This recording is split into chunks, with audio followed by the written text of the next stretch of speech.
சமையல் பிரியர்கள் அனைவருக்கும் வணக்கம். இது PS ஐயர் சமையல் யூடியூப் சேனல். உங்கள் அனைவரையும் எமது சேனலுக்கு வரவேற்கிறோம். இன்னைக்கு நம்ம பார்க்க போற வீடியோ என்னன்னு பாத்தீங்கன்னா, வெஜ் ஸ்ப்ரிங் ரோல் அப்படின்னு சொல்லுவோம். அதாவது ஸ்ப்ரிங் ரோல்னு சொல்லுவோம். இதெல்லாம் வந்து பாத்தீங்கன்னா சாட் ஐட்டம். நார்மலா வந்து கடைகளில் தான் போய் சாப்பிடுவோம். வீட்டில் இதெல்லாம் போய் நம்ம எழுதி வச்சு தயார் பண்ணி சாப்பிட்டுட்டு இருக்க மாட்டோம். ஆனால் இது வீட்லேயே நம்ம பண்ணது எப்படி பண்ணணும் அப்படிங்கிறத அந்த வீடியோவில் பார்க்க போகிறோம்.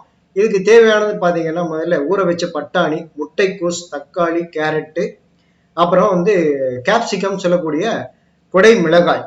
இதை எல்லாத்தையும் வந்து இந்த படத்தில் நம்ம காட்டுற மாதிரி பொடிச்சு பொடிச்சா, அதாவது சின்ன சின்னதாக நறுக்கி தயார் பண்ணி வச்சுக்கணும். தயார் பண்ணி வச்சுட்டு நம்ம இதை அடுத்ததாக நம்ம என்ன பண்ணணும் அப்படிங்கிறத பார்க்குறோம். இந்த வீடியோவில் பார்க்குற மாதிரி நீங்கள் காய்கறிகள் எல்லாத்தையும் நறுக்கி வச்சுக்காங்க. இதுக்கு இடையில இந்த வீடியோ பார்க்கறதுக்கு இடையில நம்ம சேனலுக்கு நீங்கள் இது வரைக்கும் சப்ஸ்கிரைப் பண்ணலைன்னா தயவு செய்து சப்ஸ்கிரைப் பண்ணிக்கோங்க. அப்போதான் நமக்கு அடுத்தடுத்த வீடியோ போடுறதுக்கு நமக்கு ஒரு ஊக்கமாக இருக்கும். இந்த படத்தில் காட்டுற மாதிரி நீங்கள் காய்கறிகள் எல்லாத்தையும் சின்ன சின்னதாக அப்படியே நறுக்கி மொத்தமாக எடுத்து வச்சுக்காங்க. இதில் முட்டைக்கோஸ், கேரட்டு, தக்காளி, வெங்காயம், கேப்சிகம் எல்லாத்தையும் நம்ம சின்ன சின்னதாக நறுக்கி வச்சுருக்கோம். சின்ன சின்னதாக நறுக்கி தனியாக எடுத்து வச்சுக்காங்க. எடுத்து வச்சுட்டு அப்புறமா ஒரு வாணலி ரெடி பண்ணிக்கோங்க. ஒரு கடாய், அதாவது பேன் நீங்கள் ரெடி பண்ணி வச்சுக்கோங்க. அந்த பேனை நீங்கள் அடுப்பில் வச்சுட்டு அதில் சிறிது எண்ணெய் ஊற்றுங்க. இந்த பேன் வச்சுட்டு முதல்ல கொஞ்சம் எண்ணெய் விடுங்க. எண்ணெய் விட்டுட்டு ஊற வச்சிருக்கிற பட்டாணியை அதில் நீங்கள் கொட்டிடுங்க. கொட்டிட்டு அதுக்கப்புறமா வெங்காயம், நறுக்கி வச்சிருக்கிற மற்ற காய்கறிகள் எல்லாத்தையும் அதில் கொட்டுங்க. கேரட்டு, தக்காளி, கேப்சிகம், முட்டைக்கோஸ், வெங்காயம் எல்லாத்தையும் அதில் கொட்டி நல்ல அதை வந்து ஃப்ரை பண்ணணும். நல்லா வேக வைக்கணும். தண்ணி இருக்கக்கூடாது. தண்ணி இல்லாமல் அதை வந்து நம்ம வேக வைக்கணும். கரம் மசாலா அதில் வந்து ஆட் பண்ணிக்கோங்க. கரம் மசாலா ஆட் பண்ணிட்டு தேவையான அளவு உப்பு அதில் நம்ம ஆட் பண்ணுறோம். உப்பு ஆட் பண்ணிட்டு அப்புறம் பார்த்தீங்கன்னா சில்லி பவுடர், காரத்துக்கு நம்ம சில்லி பவுடர் யூஸ் பண்ணுறோம். பச்சை மிளகாய் யூஸ் பண்ணாதீங்க. சில்லி பவுடர் யூஸ் பண்ணிட்டு நல்ல இது மாதிரி என்ன பண்ணுங்க, ஃப்ரை பண்ணி ரெடியாக எடுத்து வச்சுக்காங்க. பாருங்க, இந்த காயெல்லாம் நல்லா வெந்திருக்கு. தனியாக எடுத்து வச்சுக்காங்க.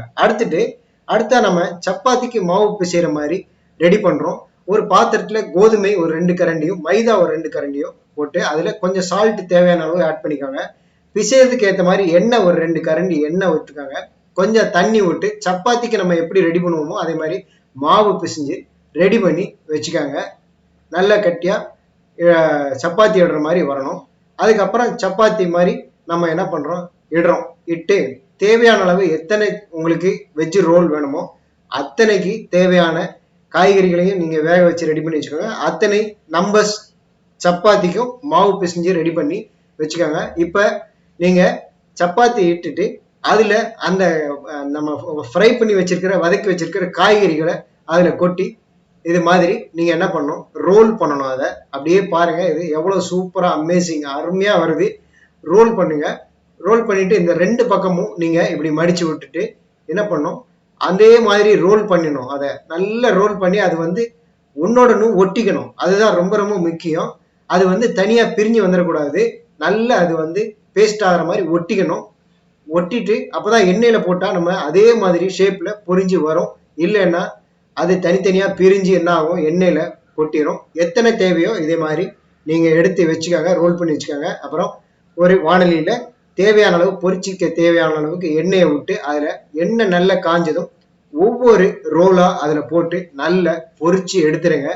நல்ல பொன்னிறமாக இந்த மாதிரி நீங்கள் பொரிச்சு எடுத்துட்டு அதில் டொமேட்டோ சாஸ் போட்டு நீங்கள் தொட்டுன்னு சாப்பிட்டீங்க அப்படின்னா சூப்பராக இருக்கும், அருமையாக இருக்கும். இதே மாதிரி நீங்கள் வீட்டிலையே செய்யலாம்.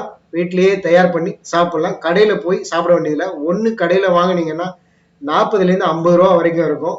இது நம்ம வீட்டில் தயார் பண்ணுறதுக்கு ரொம்ப சீப்பாக முடியும். அதே மாதிரி நம்ம நிறைய சாப்பிட்லாம். ஒருத்தரே 2-3 சாப்பிட்ற அளவுக்கு சாப்பிட்லாம். இதே மாதிரி வீட்டில் செஞ்சு பாருங்கள். பார்த்துட்டு நமக்கு கருத்துக்களை கமெண்ட்டில் பாக்ஸில் பதிவிடுங்க. நம்ம சேனலுக்கு மறக்காமல் சப்ஸ்கிரைப் பண்ணுங்கள். வீடியோவை ஷேர் பண்ணுங்க, லைக் பண்ணுங்க. நன்றி. அடுத்த ஒரு வீடியோவில் சந்திக்கிறேன்.